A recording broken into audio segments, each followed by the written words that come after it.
ঘাড়ের স্বাভাবিক বক্রতা বা নরমাল সার্ভাইকাল লর্ডোসিস আমাদের ঘাড়ের একটি গুরুত্বপূর্ণ স্ট্রাকচার। এই কার্ভের বা এই স্ট্রাকচারের স্বাভাবিক যে কার্ভ বা গঠন, সেটি যদি হঠাৎ করে পরিবর্তন হয়ে যায়, যেটাকে আমরা বলি বক্রতা যদি কমে যায় অথবা সোজা হয়ে যায় স্ট্রাকচার, সেক্ষেত্রে হতে পারে 4টি মারাত্মক অসুবিধা। হতে পারে আপনার প্রচন্ড ঘাড় ব্যথা, হাতে বা কাঁধে ঝিঝি বা অবশ অবশ ভাব অনুভূতি তৈরি হওয়া। সেক্ষেত্রে প্রথম সমস্যাটি হতে পারে আপনার ঘাড়ের তীব্র থেকে তীব্র ব্যথা তৈরি হতে পারে। দ্বিতীয় সমস্যাটি হতে পারে আপনার ঘাড় সহ হাত পর্যন্ত, যার কারণে অবশ অবশ ঝিনঝিন বা ভার ভার অনুভূতি তৈরি হতে পারে। তৃতীয় সমস্যাটি তৈরি হতে পারে মাথা ব্যথা।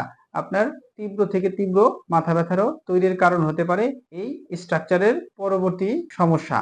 এবং সর্বশেষ যেটি আপনি অনুভব করতে পারেন সেটি হচ্ছে আপনার পেশিতে বা মাংসপেশিতে প্রচন্ড পরিমাণে টান অনুভব করা।